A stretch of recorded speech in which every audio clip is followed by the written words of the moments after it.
Hey all, this is 012 Boku, otherwise known as Zarachan, coming at you, and I figured I'd come at you with another review today. And again today, it is I'm not going to use the whole cover. I'm going to save that for when we do the whole review. But it is Fullmetal Alchemist, Episode 2, Body of the Section.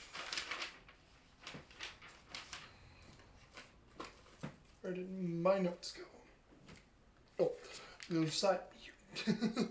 Sorry, not all together as I would want to be. Been a bit of a crazy day, but I wanted to get this started now. I know it's late in the day, and I apologize if the light behind me is shining too much. I will do what I can to hopefully try and fix that. But as we start off with this episode, we leave where we last left off. The Alrex are confronting Father Cornello.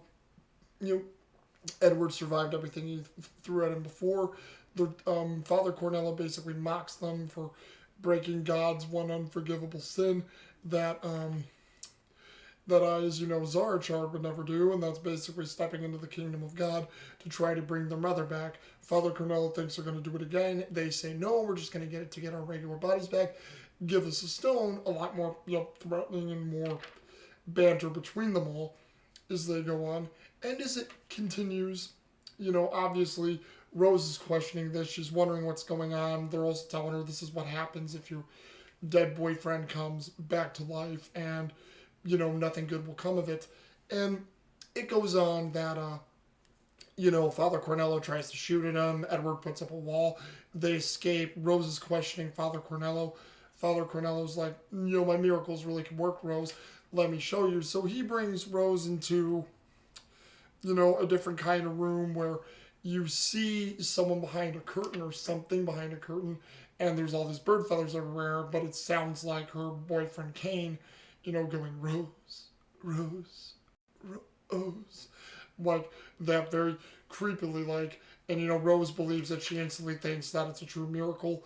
Rose and the townspeople actually go to the Elrics. The Elrics are wondering, what are they going to do? They're trying to basically arrest the Elrics for Father Cornello. Cornello also brings stone statues alive with his Philosopher's Stone. As we now know, he admitted that's what it is. And as he brings them alive. Basically, Alphonse gets his body hit. Alphonse is acting weird, like he's just standing there the entire time, and it's only Edward trying to talk to the townspeople. Edward gets hit in the back of the neck by the big stone statue, as you can tell by differences of averages. Edward gets knocked out. Edward is captured by Father Cornello and taken prisoner. All of a sudden, we have, Father Cornello who's dreaming, taking, Edward's pocket watch, which he thinks is the source of his power. He has Edward prisoner. Rose brings Edward food.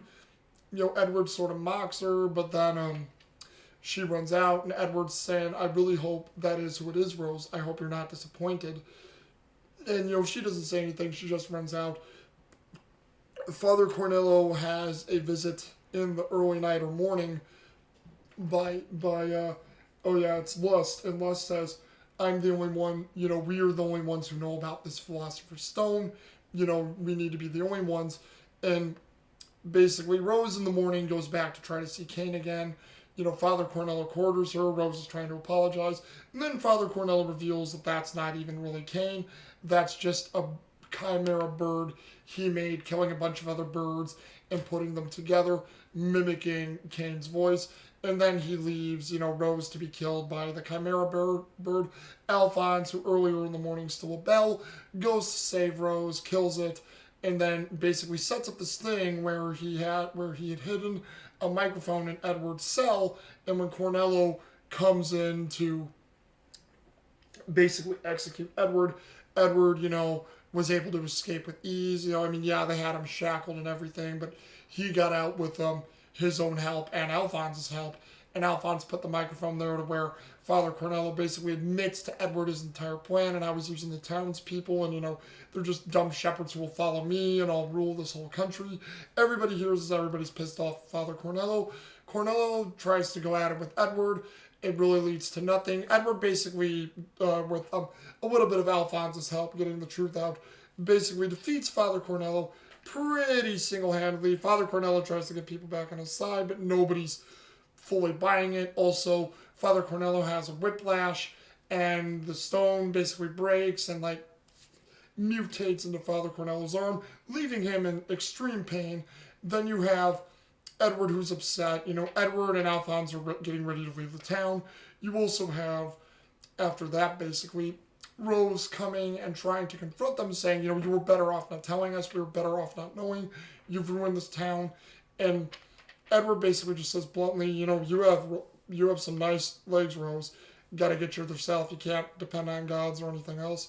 And then Alphonse actually says something I like, saying, you know, I still believe in these types of things, Rose. You can too. No, nobody says that we can't believe in something else out there. You just have to make sure you have those beliefs yourself and do what you can to confide in them. And then, you know, the townspeople are ticked off with Cornello trying to find him. Cornello comes out of nowhere and basically, you know, admits he's trying to save the town. Townspeople, shows a bunch of birds flying away. Those birds all die out because they were fakes, you know, again, kept alive temporarily, and then they all explode.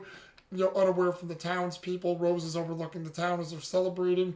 We also know that earlier in the day, Gluttony and Envy, you know, as Cornello was meeting with them, basically Gluttony eats Father Cornello, killing him, and that's Envy. Well, yeah, if I got that wrong, it's Lust and Gluttony we're talking with Cornello, and then Envy's in his place as a disguise, trying to keep the townspeople on their side so they can use Leor for their own purposes.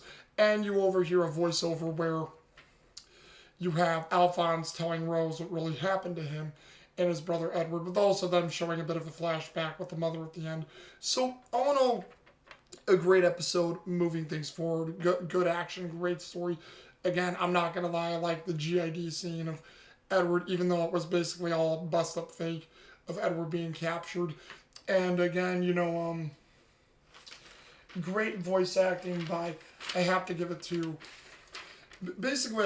four people.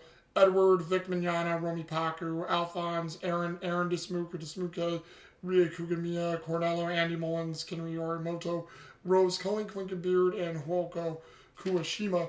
I'll probably reiterate this in the bigger review I do. But, yeah, those were the characters. And overall, this was just a great fun episode that, you know, continues the lore. And, you know, again, what do you guys think? Do you guys like what Zarachard, you know, 012 is talking about here? Or do you have other things? Or, again, have you even seen this anime? But either way, just leave a comment down below and let me know what you think. Until then, this is Zarachard 012, and I will speak to you guys again later, alright? Deuces.